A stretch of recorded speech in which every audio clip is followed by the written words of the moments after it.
ভাবুন তো একবার, যদি একটা মাত্র বাক্য লিখে যে কোনো ছবির রোল পুরোটাই পাল্টে দেওয়া যেত।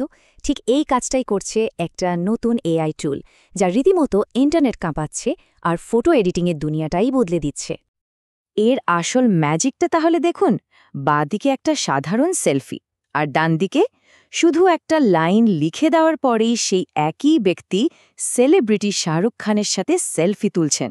ভাবা যায়, কোনো রকম জটিল সফটওয়্যার ছাড়াই কয়েক সেকেন্ডের মধ্যে। প্রশ্নটা তো মাথায় আসবেই যে এত কঠিন একটা কাজ কোনো জটিল সফটওয়্যার ছাড়া আবার বিনামূল্যে কয়েক সেকেন্ডের মধ্যে কিভাবে সম্ভব হচ্ছে। চলুন আজকে এই অবিশ্বাস্য ক্ষমতার পেছনের আসল রহস্যটাই খুঁজে বের করা যাক। আচ্ছা, তো এই যে এআই ম্যাজিক, এর আসল ট্রিকটা কি? এটা বুঝতে হলে আমাদের একটু পেছনে যেতে হবে। মানে আগেকার দিনে ফটো এডিটিং কতটা কঠিন ছিল সেটা জানতে হবে। মানে কিছুদিন আগেও তো এই রকম একটা ছবি বানাতে হলে অ্যাডোবি ফটোশপের মতো ভারী আর দামি সফটওয়্যারে ঘন্টার পর ঘন্টা বসে থাকতে হতো। এর জন্য এক্সপার্ট হতে হতো আর ধৈর্য তো লাগতই, যা সবার পক্ষে সম্ভব ছিল না। কিন্তু এখন খেলাটা পুরো ঘুরে গেছে।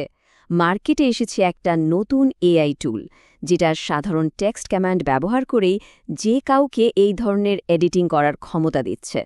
আর এর রেজাল্ট এতটাই রিয়েলিস্টিক যে এটা ইন্টারনেটের রীতিমতো ভাইরাল হয়ে গেছে। তো এই যে টুলটা নিয়ে এত কথা, এটার নামটা কি? চলুন এবার সেটার সাথে ফর্মালি পরিচিত হওয়া যাক। আর এর নামে পেছনেও কিন্তু একটা মজার গল্প আছে। টেকনিক্যালি বলতে গেলে গুগলের বানানো এই পাওয়ারফুল মডেলটার অফিসিয়াল নাম হল জেমিনাই 2.5 ফ্ল্যাশ ইমেজ।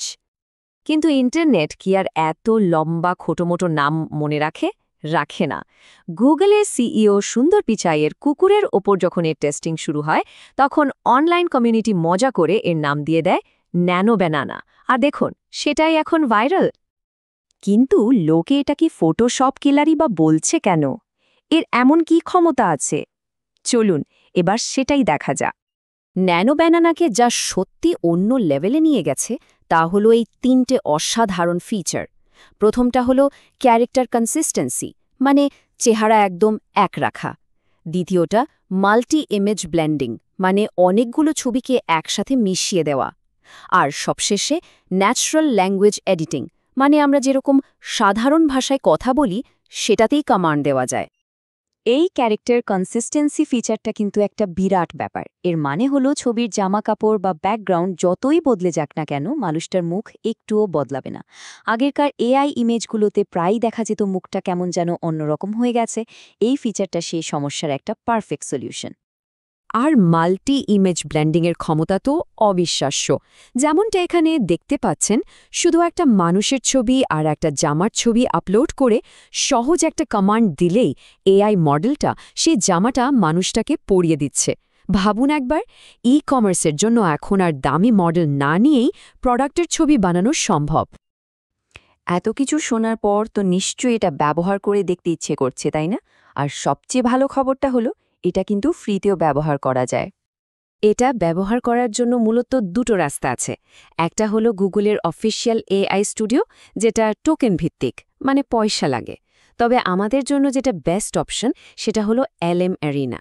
এটা একদম ফ্রি আর যত খুশি ব্যবহার করা যায়, মানে এক্সপেরিমেন্ট করার জন্য একদম পারফেক্ট। আর এলএম অ্যারিনা ব্যবহার করা যে কি সোজা! শুধু ওদের ওয়েবসাইটে গিয়ে ডাইরেক্ট চ্যাট অপশনটা সিলেক্ট করুন। তারপর মডেল লিস্ট থেকে জেমিনাই 2.5 ফ্ল্যাশ ইমেজ বেছে নিন, নিজের ছবি আপলোড করুন আর যা করতে চান সেটা লিখে দিন। ব্যাস, হয়ে গেল। ওকে, তো এখন আসা যাক সবচেয়ে মজার পার্টে। এই টুলটা দিয়ে আমরা আমাদের রোজকার জীবনে বা কাজে কি করতে পারি। চলুন কয়েকটা দারুণ উদাহরণ দেখা যাক। ধরুন আপনার একটা ক্যাজুয়াল ছবি আছে। এক মুহূর্তে সেটাকে লিঙ্কডইনের জন্য একটা ঝকঝকে প্রফেশনাল ছবিতে বদলে ফেলা সম্ভব। শুধু তাই নয়, নিজের ঘরের ইন্টেরিয়রও পাল্টে ফেলতে পারেন। সোফার রং বদলালে কেমন লাগবে বা মেঝেতে নতুন টাইলস বসালে ঘরটা কেমন দেখাবে, সেটা এক নিমিষে দেখে নেওয়া যায়। আর বিজনেসের জন্য তো এটা একটা গেম চেঞ্জার। দামি ফটোশ্যুট ছাড়াই প্রোডাক্টের রিয়েলিস্টিক ছবি তৈরি করা যায়, যেটা ছোট ব্যবসার জন্য সময় আর টাকা দুটোই বাঁচাবে। আর সবশেষে, শুধুই মজা করার জন্য, আয়নার সামনে যে পারফেক্ট শটটা কোনোদিন তোলা হয়নি সেটা বানিয়ে ফেলুন, বা নিজেকে আইফেল টাওয়ারের সামনে বা পছন্দের কোনো স্বপ্নের জায়গায় বসিয়ে দিন। কল্পনা এখন আর আটকে থাকবে না। সবশেষে একটাই প্রশ্ন মাথায় আসে, যখন ছবি এডিট করাটা এত সহজ হয়ে যায়, তখন আমাদের ক্রিয়েটিভিটির পরের ধাপটা ঠিক কী হতে চলেছে?